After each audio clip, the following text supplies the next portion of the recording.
What's going on, guys? It is a new video from your boy Prod. Today, I'm gonna be starting a new challenge, the 75-day hard challenge. But the thing is, it's not gonna be 75 days. It's gonna be more like 50 something because I am going to Japan on August 22nd. So I can't really do it in Japan because nah. But more vlogs for Japan. But from now until Japan, we're gonna be doing like the 50 something hard challenge. If you don't know what that is, let me just do a quick description for you. Alright, so there's 5 rules for the 75-day challenge. The first rule is to follow a diet. Choose a diet plan that aligns with your goals and stick to it without any cheat meals or alcohol. I'm not really a big drinker. I guess the hardest part for me when it comes to diet is protein, fiber, and actually sticking with the plan. Because there's times that I would eat good for like a week, and then the next 2 days I would eat so bad that like the week prior doesn't even count, right? So I'm gonna lock in on that. Rule 2, 2 45-minute workouts. One workout must be completed outdoors, regardless of the weather. So for the first workout, probably be indoors, probably like a arm day or I don't know, I'll figure it out. And then for outdoor, the only two I have in mind is either going for a walk or playing basketball for 45 minutes, do like a little basketball workout thing. Rule 3, drink a gallon of water. That's light work, honestly. What is that? Rule 4, read 10 pages. 10 pages of non-fiction books focused on self-improvement or personal development. Alright, I got something special here on the side for you guys. And then the 5th final rule is to take a progress picture daily. So, with that in mind, shout out to Dylan, that dude in 24. He actually said that he was doing it, and I'm like, oh, sick. Because at first I didn't even know what it was. And he told me about it, and I'm like, okay, you know what? I'm doing it too. And I thought, well, what about I take the extra leap, and I actually film myself doing it, and I post it every day. Now, if you guys don't know, I work Thursday to Monday, so Tuesday, aka like today, and tomorrow I'm off, so it would be easy for me to film, record, edit, all that kind of stuff. The real challenge, the real challenge is that doing it while I'm working, because I work full time. But I decided upon myself that I'm gonna make it work somehow. And the plan today is to, like, the whole series is me recording everything to prove to myself and to have like a record online that I did the challenge. So one of the rules was to read 10 pages. I'm gonna do that right now. If you guys don't know, 44 laws of peace. And we're gonna get started. We'll read 10 pages of this. If you guys, yeah. So we're gonna read 10 pages of this, and then every time we eat or we drink a water, I have like a big Nike bottle that's like like a liter or something. I'll figure it out. But every time every time I complete a task of something, I'm gonna be documenting it on my phone and then uploading it on the YouTube. But anyways, all right. If you guys want to skip ahead to the next part to watch me eat or the next part, go ahead. I'll put a timestamp somewhere around me. But we're gonna be reading the first 10 pages of the 44 Laws of Peace. All right. All right. And it's 10 pages, so that's a bug on my knee, bro. Sorry. Okay. Law 1. Be present. The present moment is where life takes place. The past cannot be changed, and the future is not guaranteed. It's a mere fragment of time in which we really live, and it's this fraction of time that any of us stand to lose. Every time you distract yourself with anxious thoughts of the past or future, you give up the present. This would be forgivable if you had power over the past or the future, but you don't. Regardless of how you feel, or wait, regardless of how much you cry, the only moment you have any control is right now. Work to understand this, and you will be more careful with how you spend your time. Don't be like those that give up the present to anxiously rehearse social situations that may never place. Damn, that's what you mean. Don't spend your time berating yourself over a past mistake, and don't get carried away longing for pleasant moments that are no more. For how can you make any new ones if you get stuck in the past? Many are not aware that there is another way to live. They think these anxieties are as a part of them as the fingers on their hand. So instead of looking for a solution, they look for a distraction. Never spending time in their own company, they go to their bed listening to anything but their own thoughts. And any moment of downtime is stolen by consumption of media. Damn, this is low. This is me. Holy shit. Okay, hold on. Distract from the mind as long as they can escape their thoughts. Know that these distractions offer only momentary relief, but that true peace can be found by living in the present, even when the present is boring. The person who is thinking about nothing but the cleanliness of their teeth while they're brushing their teeth is at peace. He is living completely in the moment. His thoughts are directed towards that which he can control, and his mind is not held captive by anxious thoughts which are useless in the moment. The same goes for the man who doesn't let their mind wander when speaking with friends or family, but instead lends his attention to those right in front of him. He is truly living. Appreciate the now, for it becomes the memories you look back on so fondly.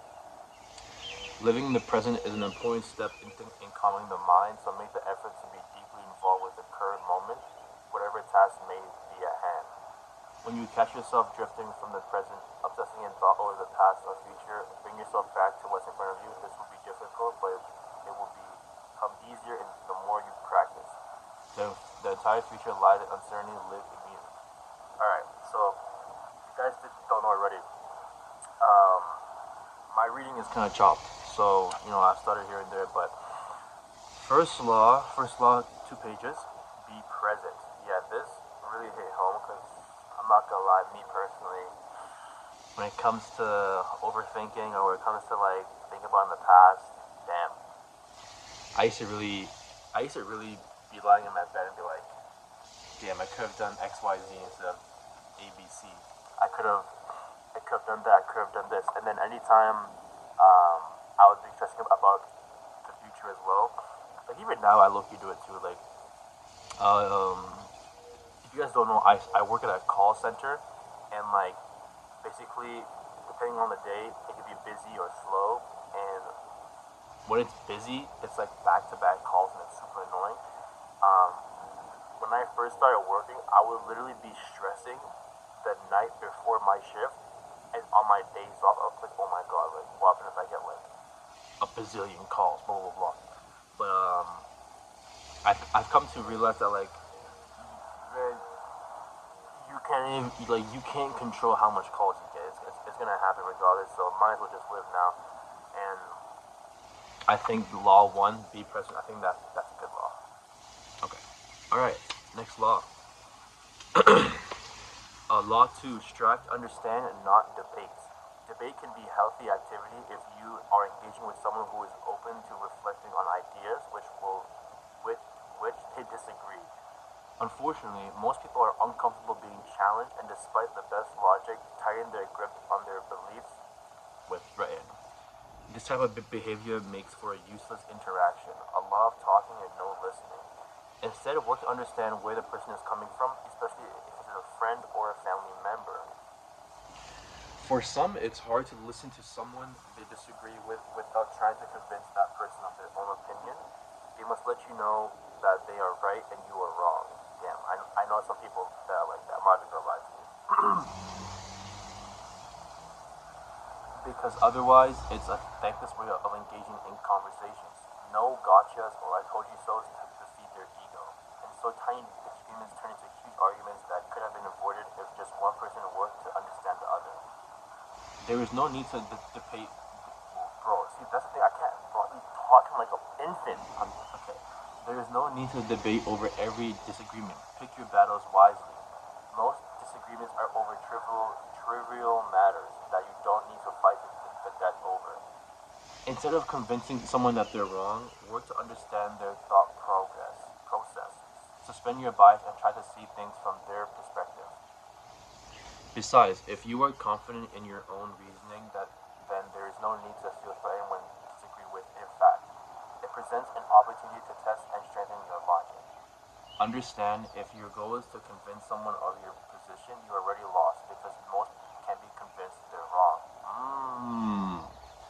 Your goal then should be to understand their position. I mean, can you even be sure they're wrong without understanding their reasoning? Go a step further and come together where you connect and you will have won 2 times over. First, in better understanding your friend, and second, in keeping your sanity. Realize too that we are all guilty of being hard-headed at one time or another. Think about this the time you're in a disagreement with someone. It's possible that you are the one being hard-headed. Yeah, I'm not gonna lie. These laws are hitting a little bit too hard. I don't know. Nah, these laws are.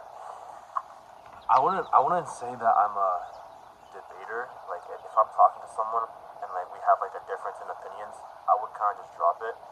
Not because not because of like um, that's your opinion, but I mean kind of. But honestly, I'm not one to really face conflict, whether it be physical or like debating wise. So like I guess that's another step for me is once debating does happen to kind of look at their perspective and not really take it as deep and not be offended because trust me, I know some people that are like this, but I'm not gonna lie, I'm like this as well. So I can't even lie. Alright, that was 2 pages, so that's 4 out of 10. Next one. Listen to listen. Oh, here we go. If you want to create a better relationship with people, the most important thing you can do is learn how to listen. Most of us don't do it enough or have a warped idea of what defines healthy listening.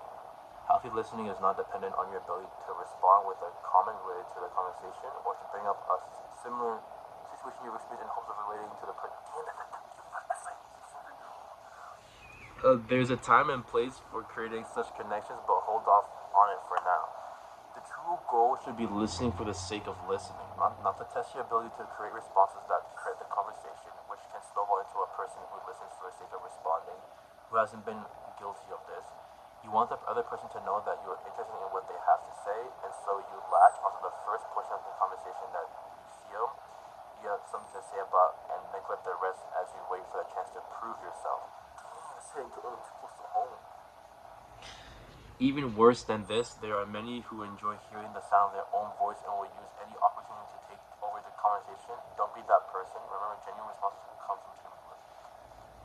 Damn. Nah, I ain't even gonna lie. That's. Dude, this book is like hitting a little too close, guys. I don't know. This, like, when I listen to like conversations, I'm low-key that person that I'm like the person that tries to like make it about them, which is low key and selfish and not good. But like, damn. Yeah, I need to work on that. I need to. Damn. Yeah, I gotta like listen more and like not be so self-centered. I would say I'm not, but when it comes to people talking, I want to make it about me at some point. Like, oh my god, Prague, no way, blah blah blah. But nah, I don't think I should do it like that. Okay, so that's page 5. Page 6. Say less. Literally, say less. Law 4. Do not over-explain yourself. People tend to go into long rants when explaining themselves and often spit out more than is necessary.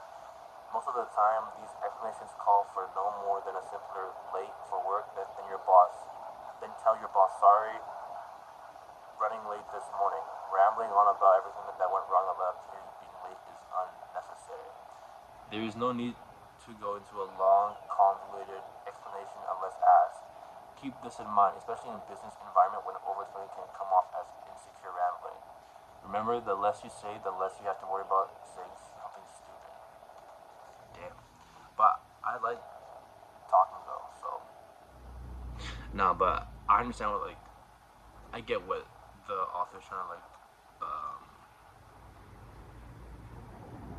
pursued, if that's even a word. Okay, so that was page 6. Law 5, commit to yourself. I already know that this is gonna hit hard.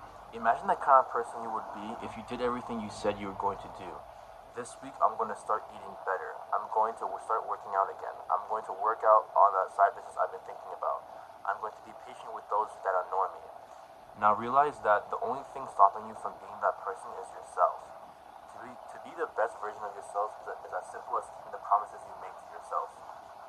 Unfortunately, oh my god, I can't even talk. Unfortunately, the most things in life, this is easier said than done.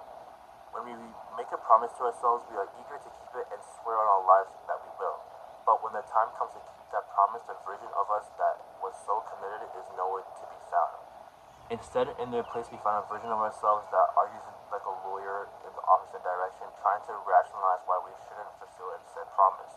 It's too hot. I'm too tired. That was a stupid idea. It's not that important. I can do it later.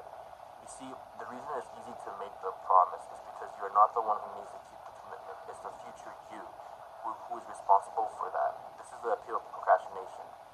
It gives you today by promising you'll do what's necessary tomorrow. There's a whole subculture that grew up waiting to the last minute to complete a 3-month book report the night before it was due.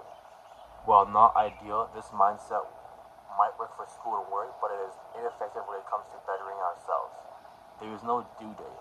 No one but ourselves to hold us responsible for our commitments to ourselves. That future will, I said that future will, it's the future you. That future you will be same uncommitted you unless you do something about it and change ASAP. Realize that the more you break promises to yourself, the easier it is to do so and the less you end up trusting yourself, whether you realize it or not.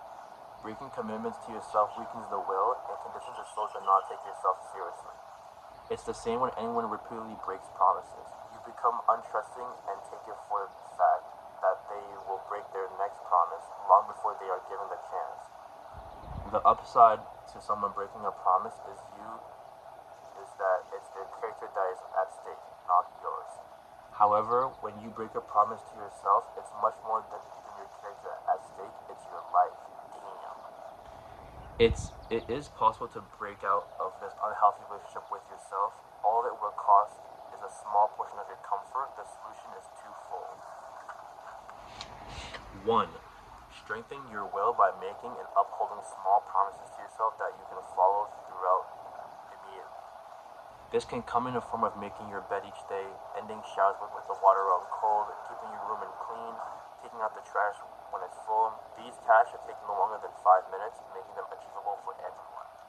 They are easily manageable to the point that to argue against them is silly. Number 2. If you can do something immediately, don't promise yourself you'll do it later, do it now. With little things, for example, don't promise you'll stop working out tomorrow or next week, start today. Don't promise yourself you'll start eating junk food tomorrow, start today. Don't promise that you'll start living for yourself next year, start today. There's no need to wait. That's just an excuse not to start. An excuse to push responsibility on you that doesn't exist yet. Even the biggest promises can be broken into manageable portions that you can work on today. As small as these steps are, they will be a foundation on which you build your trust in yourself. You have to feel comfortable walking before you can feel confident running. Damn. I know that's a lot to read, but that out of the chapters I read so far, that would probably have to hit the hardest.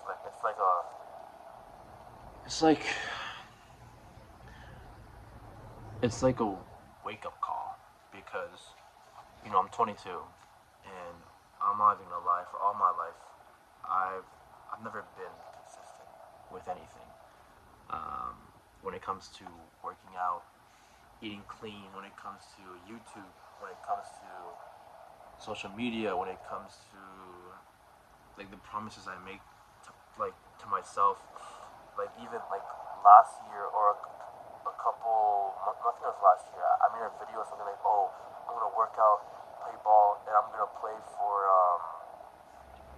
what's the league called? There's like a basketball league.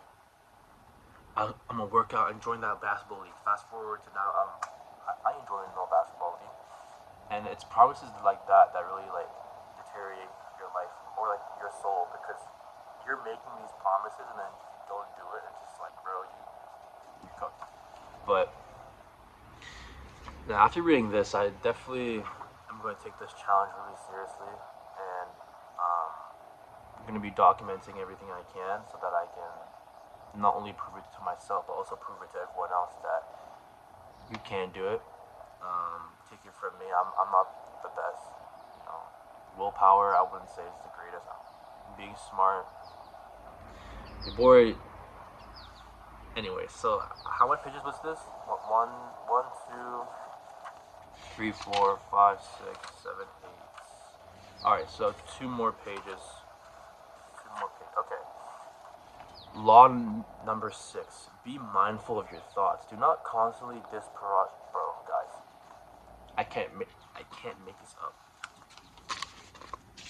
It says parag in the book, bro. All right, sorry. Do not constantly disparage yourself or repeat negative thoughts to excess. Doing so is a sure way to manifest those thoughts into reality. For as you think, so you become. If you think you're a good for nothing, you act like a good for nothing, and you treat yourself like a good for nothing, and eventually you will become a good for nothing. The same is true in the opposite direction. Think you're capable of living a good life, you will act capable of living a good life, and soon you will live a good life. Yeah, I think the biggest thing when it comes to change is really just mindset. It's like your mind is really powerful. Like you can really just think stuff and it's gonna happen, or it will happen at some point. And I think that's probably like the greatest power we have as humans, other than like self-healing. But it's like the ability that like a mindset can really change you as a person. So I got really like locking on these because right now I'm reading it, I'm taking it in to myself, but I really gotta understand and take it in, you know what I'm saying? So, and I hope you viewers watching also take it in as well. Alright, last page for the 10th page for today. Strive to understand yourself. Law 7. Study your emotions, actions, and reactions to events. Most people can identify what makes them sad, angry, or annoyed, but few have devoted time to understand why that specific things make them feel that way. People who go their life and people who go their entire life without examining themselves will find it hard to improve, for it is impossible to fix a thing without first determining if it needs repairs. 10th page. But understanding one's emotions, yeah, definitely something I need to work on, because you know I want to say I'm like nonchalant. I'm not really. I'm not nonchalant, but sometimes things would make me mad, sad, or upset. And like for example, I have a friend. Well, I don't know if we're friends, but I know him since elementary school. His name is Fike. You guys probably know Fike. He's like a popular YouTuber. And I'm not even gonna lie, back then I would feel like I wouldn't feel hatred towards him, but I would just feel like jealous and being like, damn, like he's getting all the fame. He's like he's doing his thing, blah blah blah. But then after I dug down and I understood, let me sit up straight. After I dug down and really understood why I was feeling that way, it was more of like, how come like I was feeling sad and jealous because I wanted that kind of like fame and popularity, and you know what I'm saying.